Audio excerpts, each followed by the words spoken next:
ಇವಾಗ ನಿನ್ನ ಹೊಟ್ಟೆ ತಣ್ಣಗಾಯ್ತಾ? ನಾನು ಏನ್ ಕೇಳ್ದೆ ನಿನ್ನ? ನನ್ನ ಪ್ರೀತಿನ ಗೆಲ್ಸು ಅಂತಂದೆ, ಆದ್ರೆ ನೀನೇನ್ ಮಾಡ್ದೆ? ನನ್ನ ಎಲ್ಲ ಆಸೆಗಳನ್ನು ಕೂಡ ಸರ್ವನಾಶ ಮಾಡ್ದೆ. ಮುಚ್ಚೆ ಬಾಯಿ. ಏನೇ ದೇವ್ರನ್ನೇ ಬೈತಾ ಇದೀಯಾ? ನನಗೆ ಮದುವೆ ಮಾಡ್ಕೊಳಕ್ಕೆ ನಿಜವಾಗ್ಲೂ ಇಷ್ಟ ಇಲ್ಲ. ಚಿಕ್ಕಮ್ಮ ಚಿಕ್ಕಮ್ಮ ಪ್ಲೀಸ್ ಚಿಕ್ಕಮ್ಮ, ನಿಮ್ ಕಾಲಿಗೆ ಬಿದ್ದು ಕೇಳ್ಕೊತೀನಿ ಚಿಕ್ಕಮ್ಮ, ನನಗೆ ಮದುವೆ ಬೇಡ ಚಿಕ್ಕಮ್ಮ.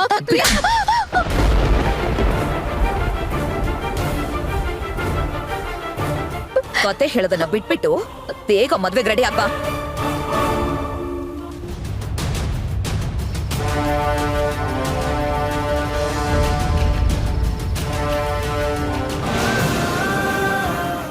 ಮಾತಾಡು ಮಾತಾಡು ಮಲ್ಲಿಗೆ